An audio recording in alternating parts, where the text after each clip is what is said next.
अस्सलाम वालेकुम स्टूडेंट्स, कैसे हैं आप सब। आज हम डिस्कस करेंगे चैप्टर 4 हम पढ़ रहे थे सेल, और उसमें हम देखेंगे structure of a generalised cell. तो आज हम जो ऑर्गेनेलिस को डिस्कस करेंगे वो है लाइसोसोम्स। तो अगर हम लाइसोसोम्स की बात करें तो सबसे पहले हम इसकी डिस्कवरी को देखते हैं कि डीडफ जो है वो एक साइंटिस्ट था और उसने 1949 में इसको आइसोलेट किया था। और ये एक इम्पोर्टेंट ऑर्गेनेली है, और अगर हम इसके फंक्शन के लिहाज से देखें तो ये एक मेम्ब्रेन बाउंडेड ऑर्गेनेली है जिसमें फैगोसाइटोसिस होती है। यानी हम कहेंगे कि इसके अंदर जो फंक्शन परफॉर्म होता है वो फैगोसाइटिक एक्टिविटी होता है और सेल के अंदर होता है। तो यहाँ पे हम इसका मीनिंग देख लेते हैं। फैगोसाइटिक एक्टिविटी है, और अगर हम लाइसोसोम्स के इसके वर्ड की बात करें तो ये कंसिस्ट है दो वर्ड्स पे, लाइसिस और साथ में सोमा। तो lysis means breaking, soma means body. यानी इसमें क्या होता है, बॉडी की ब्रेकिंग होती है। जैसे कि अगर हम बात करें कि कोई लार्जर फूड मॉलिक्यूल है, फूड का पार्टिकल है, जब वो सेल के अंदर जाएगा तो वहाँ पे क्या होगा कि जो लाइसोसोम्स हैं ये हाइड्रोलिटिक इंजाइम्स जो हैं वो सीक्रेट करेंगे, और वो जो फूड पार्टिकल है वो लाइसोसोम्स के पास जाएगा। तो इसी तरह से ये जो अपनी फैगोसाइटिक एक्टिविटी है उसको ये परफॉर्म करेगा। फिर ये जो लार्जर फूड पार्टिकल है उसको ये स्मॉलर पार्टिकल्स में, स्मॉलर पीसीज में कन्वर्ट कर देंगे with the help of enzymes. तो सबसे पहले क्या होता है कि ये जो फूड पार्टिकल है ये सबसे पहले जाके किसके साथ कंबाइन करता है, प्राइमरी लाइसोसोम्स के साथ। जैसे कि यहाँ पे अगर हम देखें कि ये फूड पार्टिकल है, ये सेल मेम्ब्रेन को क्रॉस करके सेल के अंदर जाएगा, और फिर फर्दर क्या होगा, ये प्राइमरी लाइसोसोम्स के साथ कंबाइन करेगा, अटैच होगा, और एज अ रिज़ल्ट क्या होगा, जो फूड के पार्टिकल्स हैं उसकी ब्रेक डाउन होगी। और यहाँ पे हम देख रहे हैं कि फूड पार्टिकल इसी तरह से ये जाके अटैच होगा प्राइमरी लाइसोसोम्स के साथ। तो यहाँ पे क्या होगा, डिफरेंट टाइप्स ऑफ इंजाइम्स होंगे जो कि अपनी हाइड्रोलिटिक एक्टिविटी जो है उसको परफॉर्म करेंगे और उसको स्मॉलर पीसेस में कन्वर्ट कर देंगे। इसके अलावा जितने भी रिएक्शंस हो रहे होते हैं वो सारे इंजाइम्स की मदद से होते हैं। ये इंजाइम्स क्या करते हैं, ये फूड के पार्टिकल्स की डाइजेशन में उनकी हेल्प करते हैं। तो यहाँ पे डायग्रामेटिकली दिखाया गया है कि इनकी मैन्युफैक्चरिंग जो है वो कहाँ पे होती है, रफ एंडोप्लाज्मिक रेटिकुलम में होती है। और इसके अलावा इनकी जो फर्दर प्रोसेसिंग है वो कहाँ पे होती है, गोल्जी ऑपरेटस में होती है। तो यहाँ पे प्राइमरी लाइसोसोम्स की शक्ल में दिखाया गया है कि यहाँ पर जो रफ एंडोप्लाज्मिक रेटिकुलम है, यहाँ से जो different types of hydrolytic enzymes हैं वो सीक्रेट होंगे जो कि फूड पार्टिकल पे जाके एक्ट करेंगे। और एज अ रिजल्ट हमने कहा कि ये प्राइमरी लाइसोसोम्स के साथ कंबाइन करते हैं, सबसे पहले जो है वो प्राइमरी लाइसोसोम्स बनते हैं। तो यहाँ पे जो एंजाइम्स हैं हाइड्रोलिटिक एंजाइम्स होते हैं, और फर्दर प्रोसेसिंग के लिए क्या होता है, गोल्जी ऑपरेटर्स के पास ये चले जाते हैं। यहाँ पे प्राइमरी लाइसोसोम्स बनेंगे। अगर यहाँ पे हमने एक फूड पार्टिकल एंटर करना है तो सेल के अंदर इसकी एंट्री होती है, और यहाँ से जो प्राइमरी लाइसोसोम है वो उसके साथ जाके कंबाइन करेगा, फूड पार्टिकल उसके साथ जाके अटैच होगा, तो वो सेल के पास जो है फूड पार्टिकल वो चला जाएगा। तो प्राइमरी लाइसोसोम्स के बाद जो है इसकी डाइजेशन होगी, जब वो उसके साथ अटैच होता है तो ये सारा प्रोसेस जो है ये इस तरह से परफॉर्म होगा।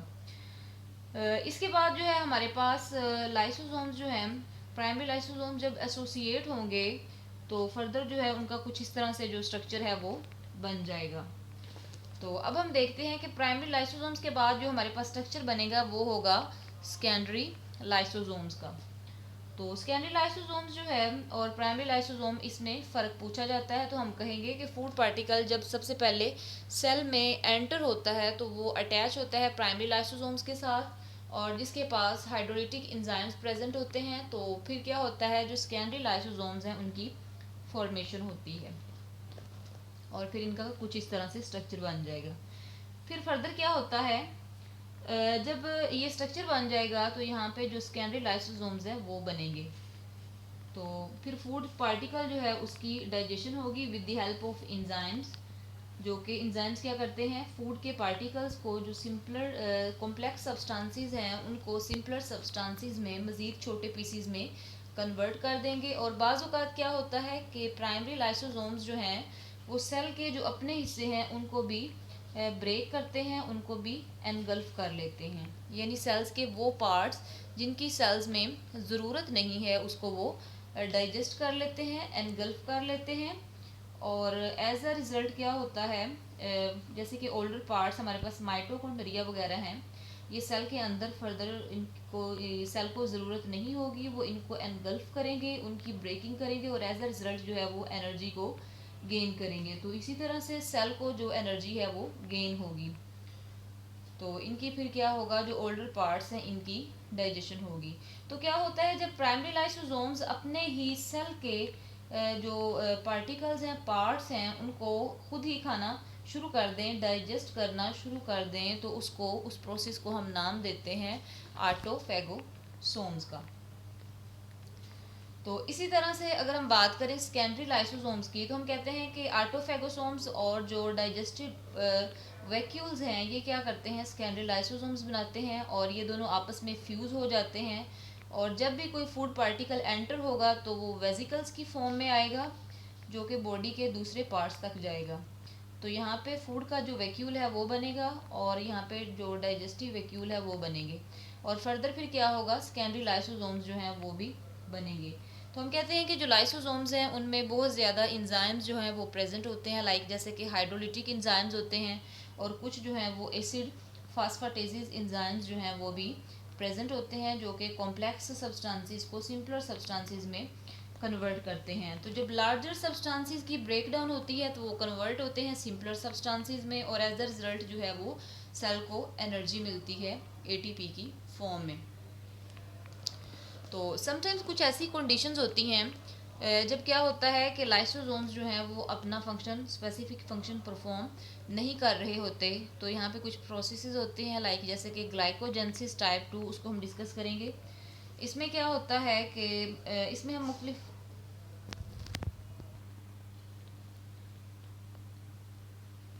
मुख्तलिफ जो डिसऑर्डर्स हैं उनको डिस्कस करेंगे। एक लाइसोसोम्स जो हैं जब कैटाबॉलिज्म के प्रोसेस में इन्वॉल्व होते हैं तो ग्लाइकोजन जो है उसको कन्वर्ट करते हैं ग्लूकोज में, यानी ग्लाइकोजन की ब्रेक डाउन होती है। तो यहाँ पे क्या होगा, different types of hydrolytic enzymes जो हैं वो प्रेजेंट होंगे, जो क्या करेंगे, जो ग्लूकोज है, ग्लाइकोजन है, उसको कन्वर्ट कर देंगे ग्लूकोज में। नॉर्मल प्रोसेस में ये होता है। तो ये ज़्यादातर क्या होता है कि जब एंजाइम्स जो हैं वो अपना फंक्शन परफॉर्म नहीं करें, लाइसोसोमल एंजाइम्स या फिर जो हाइड्रोलिटिक एंजाइम्स हैं वो ग्लाइकोजन की ब्रेक डाउन नहीं कर रहे होते, तो क्या होता है, जो ग्लाइकोजन है वो बॉडी में स्पेशली लीवर सेल्स में और मसल सेल्स में एक्यूमुलेट होना शुरू हो जाता है, यानी उसकी जो ब्रेक डाउन है वो नहीं होती। तो इसी तरह से हमारे पास टे सैक डिजीज़ है। इसमें क्या होता है, बॉडी के सेल्स के अंदर जो लिपिड्स हैं उनकी अमाउंट जो है वो एक्यूमुलेट होना शुरू हो जाती है, इसकी भी फर्दर जो है वो ब्रेक डाउन नहीं होती। तो इसकी जो डेपोजिशन है वो बढ़ जाती है, जिसकी वजह से जो इंजाइम्स हैं, मे भी हो सकता है कि इंजाइम्स में म्यूटेशन आ जाए, तो इस म्यूटेशन की वजह से जो सेल्स हैं वो अपना स्पेसिफिक फंक्शन जो है वो परफॉर्म ना कर सकें। तो फिर क्या होगा कि बॉडी के अंदर जब एक्यूमुलेट हो जाएंगे तो फर्दर फिर वो डिसऑर्डर्स की फॉर्म में, डिजीज़ की फॉर्म में जो है वो सामने आएंगे। स्टूडेंट्स, आज के लेक्चर में हमने डिस्कस किया कि लाइसोसोम्स क्या होते हैं। तो लाइसोसोम्स जो हैं ये साइटोप्लाज्मिक ऑर्गेनेलिज होती हैं, जो कि डिफरेंट होती हैं एक दूसरे से अपनी मॉर्फोलॉजी के हिसाब से, अपनी शेप के लिहाज से। और इनको आइसोलेट किया था एक साइंटिस्ट था डीडव, और उसने 1949 में इनको आइसोलेट किया था। तो लाइसोसोम्स क्या होते हैं, ये मेम्ब्रेनियस बाउंड ऑर्गेनेलिज होती हैं।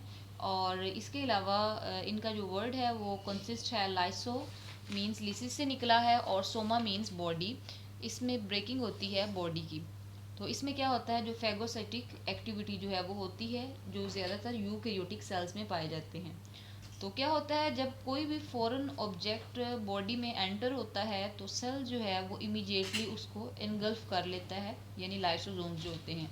फिर फर्दर वो क्या करते हैं, इसकी ब्रेक डाउन करते हैं सिंपल डाइजेस्टिबल पीसीज में, और इस प्रोसेस को हम नाम देते हैं फैगोसाइटोसिस का, या फिर इसे हम कहते हैं कि ये ईटिंग प्रोसेस है किसी भी सेल का।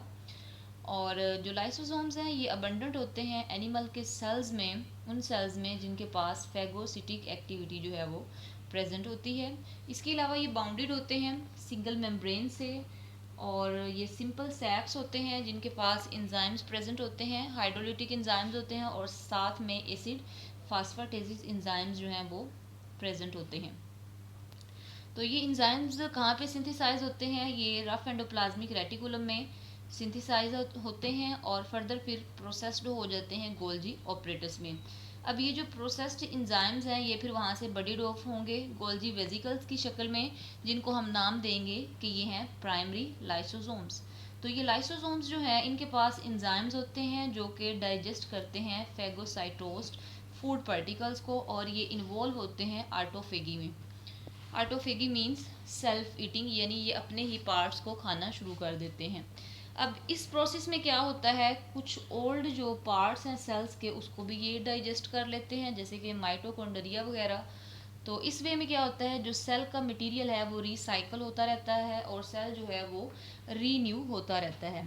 अब इसके जो एंजाइम्स हैं वो क्या करते हैं, सेल्स की डीजनरेशन करते हैं, और ये कब होते हैं, जब बहुत ज़्यादा डेवलपमेंटल प्रोसेस हो रहे होते हैं। इसके अलावा लाइसोसोम्स जो होते हैं ये एंजाइम्स को रिलीज़ करते हैं एक्स्ट्रा सेलुलर डाइजेशन के लिए। इसके बाद सेवरल जो है वो कॉन्जेंटल डिजीज़ जो हैं वो इनकी वजह से हो जाती हैं, जब ये बहुत ज़्यादा कॉन्जेंटल डिजीज़ जो हैं वो हो जाती हैं जब एक्यूमुलेट हो जाते हैं ग्लाइकोजन या फिर ग्लाइकोलिपिड्स सेल में। तो फिर ये क्या करते हैं, स्टोरेज डिजीज़ काज करते हैं, और ये तब होती हैं जब एंजाइम में म्यूटेशन आ जाए, लाइसोसोमल एंजाइम में, जो कि इन्वॉल्व होता है सब्सटेंसेस की कैटाबॉलिज्म में। यानी ऐसा एंजाइम जो कि ग्लाइकोजन की जब ब्रेक डाउन होती है, अब वो एंजाइम इसमें म्यूटेशन है तो फर्दर क्या होगा, ग्लाइकोजन की जो ब्रेक डाउन है वो नहीं होगी, एंजाइम अपना स्पेसिफिक फंक्शन जो है वो परफॉर्म नहीं करेगा। इस डिजीज़ में क्या होता है, एक एंजाइम है जो कि डिग्रेड करता है ग्लाइकोजन को ग्लूकोज में, वो यहाँ पे एब्सेंट होगा। और फर्दर फिर क्या है कि 20 वो कहते हैं कि 20 जो है वो इस तरह की डिजीज़ जो हैं वो पाई जाती हैं। वो क्यों होती हैं, क्योंकि जो एंजाइम है हाइड्रोलिटिक एंजाइम लाइसोसोमल एंजाइम जो है वो एब्सेंट होता है, जिसकी वजह से क्या होता है, ग्लाइकोजन जो है वो बॉडी में एक्यूमुलेट हो जाता है। एक्यूमुलेट होने की वजह से डिज़ीज़ जो है वो होती है। यहाँ पे हमारे पास एग्जांपल में उन्होंने बताया हुआ है टे सैक्स डिजीज़। ये क्यों होती है, ये एंजाइम के एब्सेंस होने की वजह से होती है, यानी एंजाइम जो है वो एब्सेंट होता है, जिसमें लिपिड का जो कैटाबॉलिज्म है वो नहीं हो रहा होता। इसमें क्या होता है, जो लिपिड्स हैं वो बॉडी में एक्यूमुलेट होना शुरू हो जाते हैं। तो जब लिपिड्स की एक्यूमुलेशन हो जाती है जैसे कि ब्रेन के सेल्स में, तो क्या होगा कि ये मेंटल रिटार्डेशन होगी। तो जब मेंटल रिटार्डेशन होगी तो एज अ रिज़ल्ट क्या होगा, डेथ हो जाएगी इंडिविजुअल की। तो आज का ये टॉपिक था जिसमें हमने लाइसोसोम को देखा। तो इसमें जो हमारे पास बेसिक चीज़ है वो है लाइसोसोमल एंजाइम्स हैं, हाइड्रोलिटिक एंजाइम्स हैं, और एसिड फास्फाटेजेस जो हैं वो एंजाइम्स हैं। थैंक यू स्टूडेंट्स, अल्लाह हाफिज़।